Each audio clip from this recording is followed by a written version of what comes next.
There was a wedding ring sitting next to the mustard. No note. No explanation. Just her ring, cold, resting against the glass jar like it had something to say. I stared at it for what? 10 full minutes? Maybe more. I don't even remember opening the fridge. I'd come in to grab the orange juice. I hadn't slept. I hadn't eaten. The only thing keeping me upright was caffeine and habit. And now, suddenly, my marriage was shelved next to condiments. That's how it started. No dramatic text. No screaming fight. Just that stupid ring sitting between pickles and disappointment. When I asked her about it, hours later, she didn't look up from her phone. She just said, "I needed space." "From your ring?" I asked. She shrugged. "From everything." That night, she didn't come to bed. She didn't sleep on the couch either. She left. She took one overnight bag and her favorite coat, the one I bought her in Asheville for our anniversary, and walked out without telling me where she was going. No kiss, no "I love you," no "I'll call." Just the sound of the door clicking shut. Like punctuation. Like the end of a sentence I never got to read. I didn't panic at first. I mean, maybe she needed air. We've all thought about running away from our lives sometimes, haven't we? But by the third night, when she still hadn't come back, when she turned off her location sharing and posted a sunset photo captioned, "Healing begins where expectations end," I felt it. That dull, collapsing feeling in my stomach. She wasn't on a walk. She was somewhere planning her escape. I texted. She replied, 3 hours later, with 7 words. "I want to live for myself. Without you." No emotion. No punctuation. Not even my name.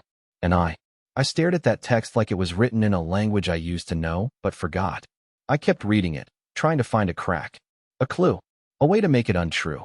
I thought about everything I gave up for her. The job transfer I declined. The trip to Italy we postponed for the right time. The years I paid all the bills while she rebuilt her confidence. And I thought about that ring. In the fridge. Like a joke. Like a message, "You're cold now." Forgotten. Stored away.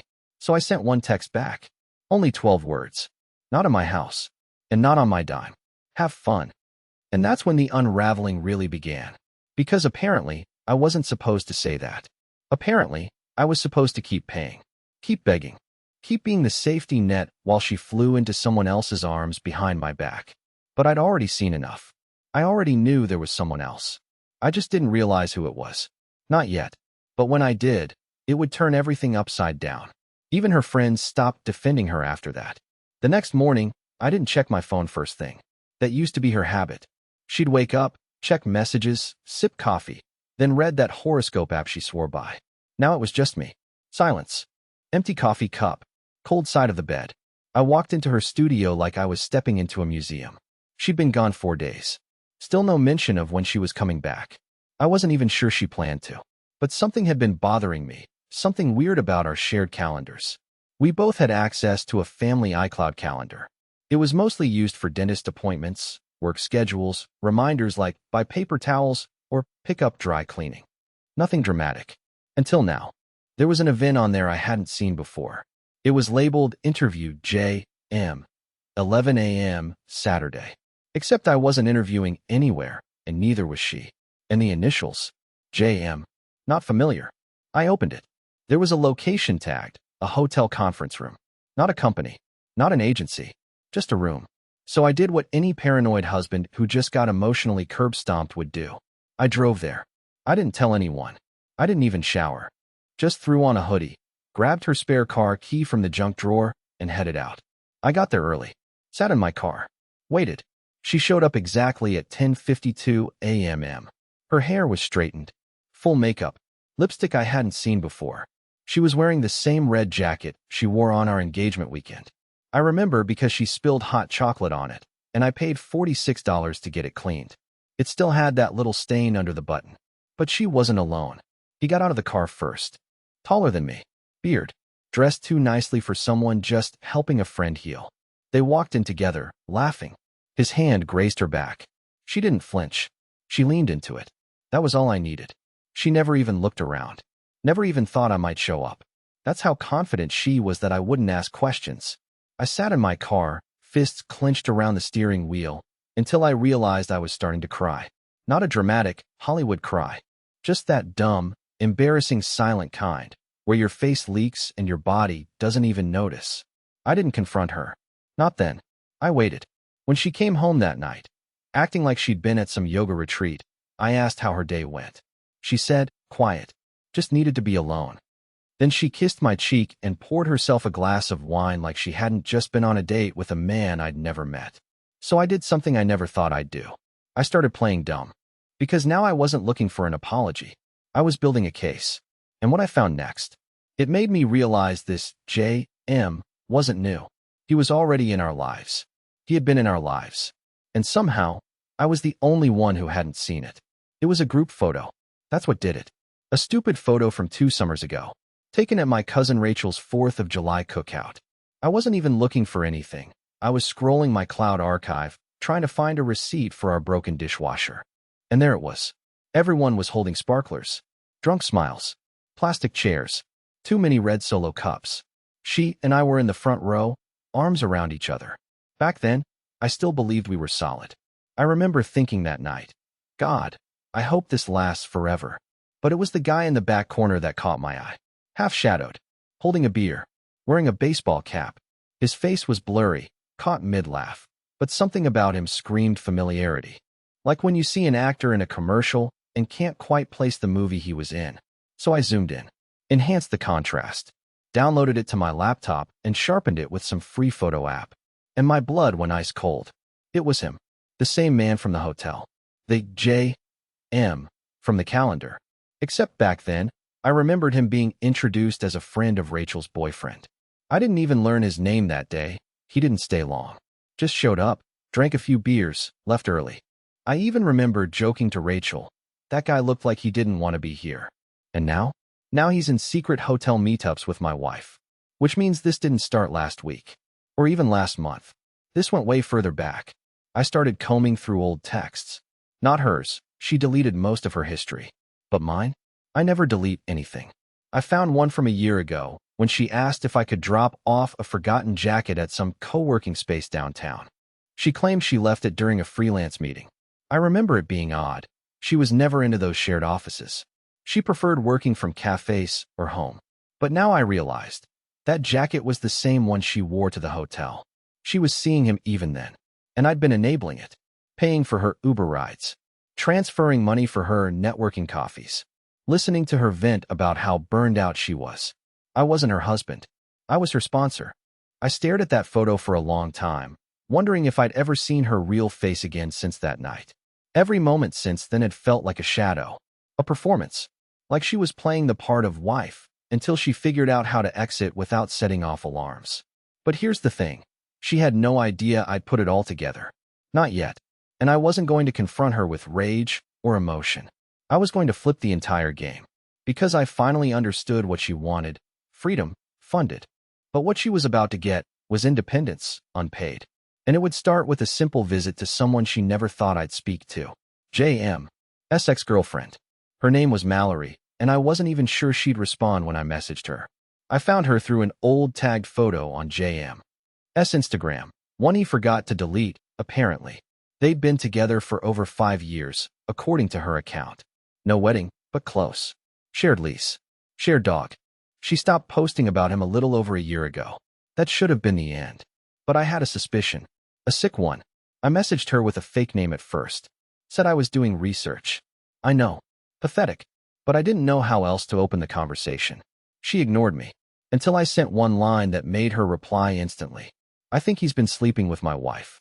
We met 2 days later at a small coffee shop off 4th and Mayfield. Neutral territory.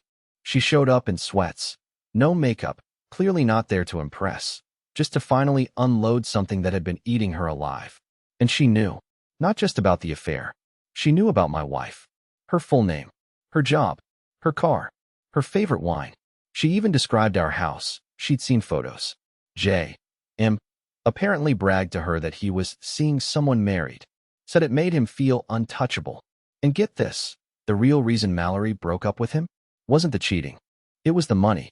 He'd been asking her to co-sign a business loan for months. Said he had a plan to open a private studio space, some luxury creative thing. And when she refused, he told her he'd find someone else who believed in him. I almost laughed, because now I realized who that someone else was. My wife had drained nearly $12,000 from our joint account over the last 9 months for art projects and equipment upgrades.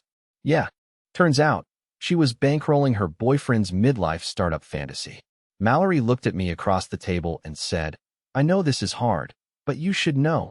He thinks he's already won. He says your wife is getting ready to move in with him. Full time. That was the moment something cracked. Because this wasn't just betrayal anymore. It was theft. It was premeditated. And worst of all, it was smug. They were playing me like a background character in my own life. I was the funding, the furniture, the fool, but no more. I thanked Mallory, asked if she had any screenshots. She did. More than I expected. Texts, emails, a Dropbox link with photos I didn't want to see, but saved anyway. Then I did something I never thought I'd do. I opened a new bank account, in my name only, and I moved everything. Savings, paycheck deposits, retirement funds.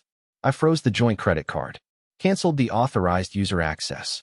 I even shut down the backup card I'd forgotten she had in her wallet. When she called me that night, furious because her Amazon order got declined, I just told her, calmly, maybe it's time you live for yourself. Financially too. She hung up on me.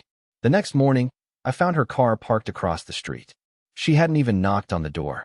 She was sitting inside, staring at the house like it belonged to a stranger.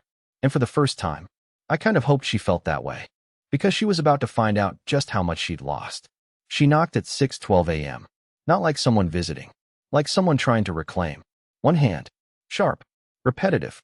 I watched her through the peephole for nearly 30 seconds before I opened the door.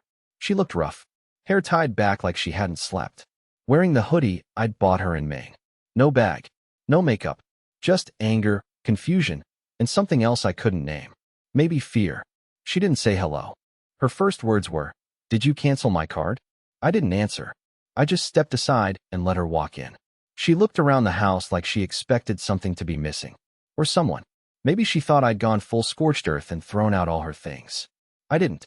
I wanted her to see what she'd walked away from. Not physically. Psychologically. She dropped her keys on the counter, crossed her arms, said, "We need to talk." I said, "Good. But first, I need you to read this." I handed her a single page, typed, double-spaced, simple. It wasn't legal. Not yet. It was something I drafted myself, then had a friend of mine, a divorce paralegal, look over to make sure it sounded official. It was a statement of separation. Not binding. Not a contract. Just acknowledgement. That she was voluntarily living apart. That she'd used shared funds for personal expenditures. That she'd agreed not to access the joint account again. It even included a line about J.M. by name, stating she'd begun a non-disclosed personal relationship with him during the marriage. She read it twice, then laughed. "You think I'm signing this?" I didn't blink.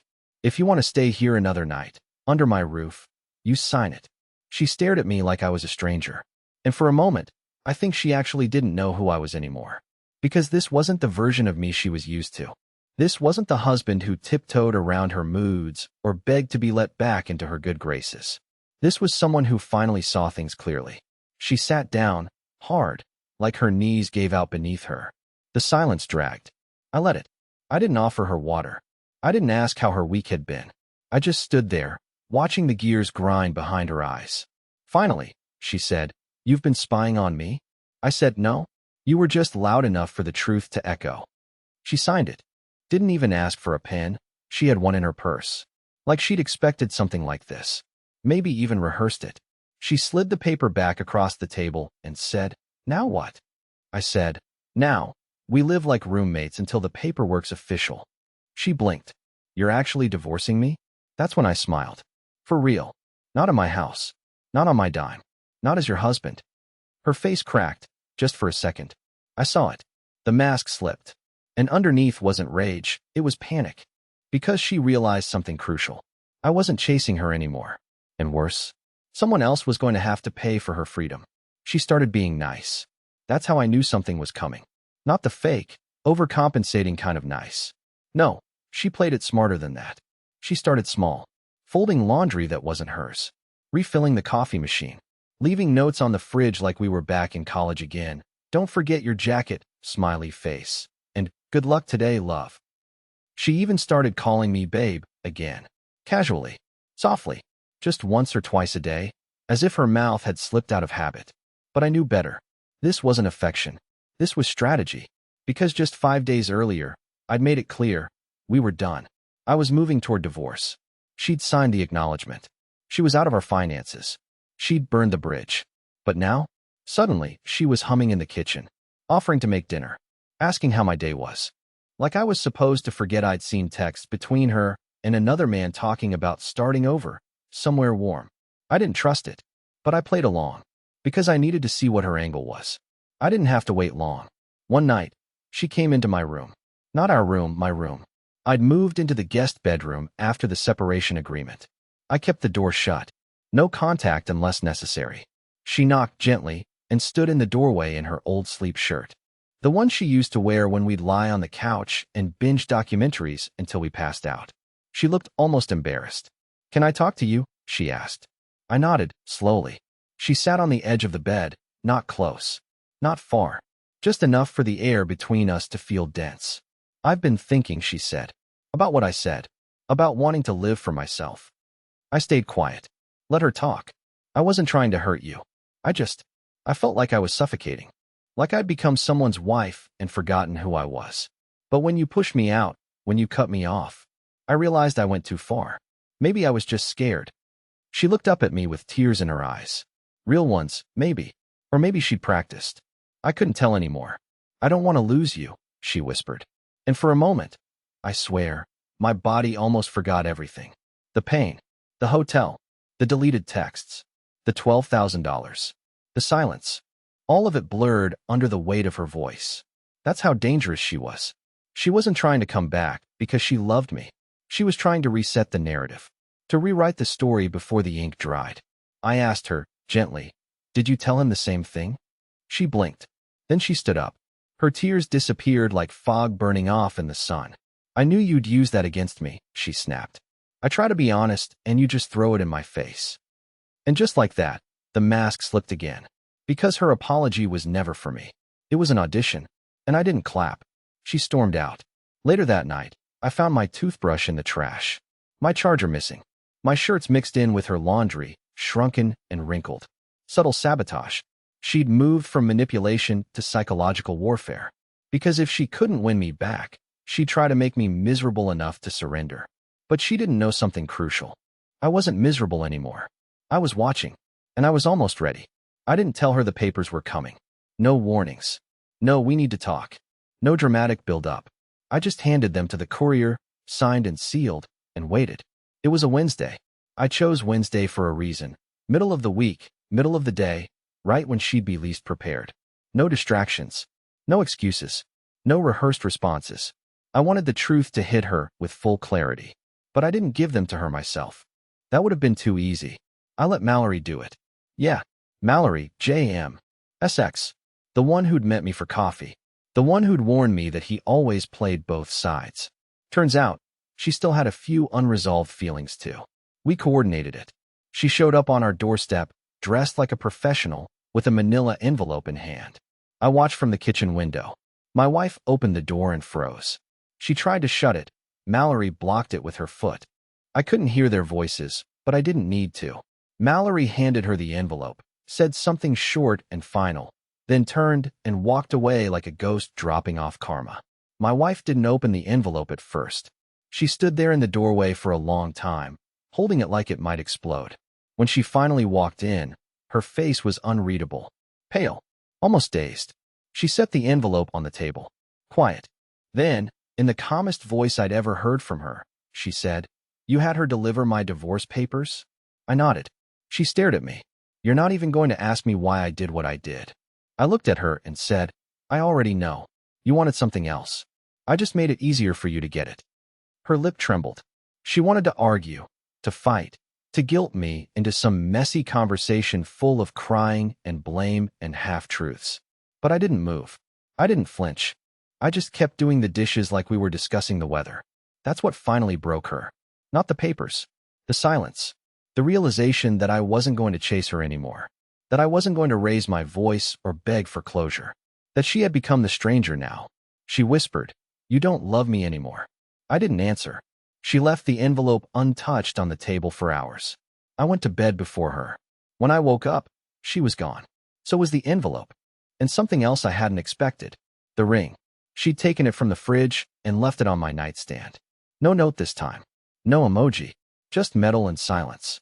And for the first time since this all started, I actually felt free. It was a Saturday, nearly a year later, when she came back. I was planting new rose bushes in the front yard. Yeah, I garden now. Not because I suddenly became outdoorsy, but because there's something healing about putting your hands in the dirt and creating something that can't lie to you. Her car pulled up slow. Same make, different color. Least, probably. She stepped out like she hadn't aged a day, but something in her posture had changed, like she was carrying more than she let on. She hesitated near the walkway, clutching a small white envelope in her hand. Classic move. Written words, easier than face-to-face truth. I didn't say anything. I just kept digging. But she didn't talk to me, because someone else answered the door. Claire. She stepped out in her paint-stained jeans, holding a mug that said burnt toast, not bridges. A joke we came up with during one of our late-night breakfasts after I met her in an adult art class 5 months earlier. Claire wasn't flashy. She wasn't dramatic. She never played games. She liked open windows, bad puns, and old music. The first time I told her the story of the fridge ring, she didn't laugh or gasp. She just said, "Wow, I bet that mustard never recovered." And now here she was, meeting the ghost of my past, calm as ever. My ex froze when she saw Claire. I don't think she expected anyone else to be there. She looked from Claire to me, and for the first time in a very, very long time, she looked small. I stood up and wiped my hands on my jeans. Walked over. She held out the envelope with this almost trembly hand, like she didn't know what to say anymore. I didn't take it. Claire did. "Thanks," she said gently. "We'll make sure it gets recycled." The ex opened her mouth, closed it, took a slow breath, then said the words I never thought I'd hear from her. "I'm sorry. Not for show. Not for leverage. Just soft. Real." I nodded. "I know." She turned, walked back to her car, didn't look back. And that was it. No revenge. No dramatic meltdown. Just an ending. Clean. Quiet. Later that night, Claire found the envelope still unopened on the counter. Inside was a photo of me and my ex from years ago, with a handwritten line on the back. "I didn't deserve the version of you I got." She was right. But the truth is, I didn't deserve that version of me either. The one who begged, who broke, who thought survival meant silence. That version's gone now, replaced by someone stronger. Someone who plants things. Someone who smiles more. Someone who finally learned that living for yourself doesn't mean betraying the people who love you. It means showing up fully. And this time, I showed up for myself.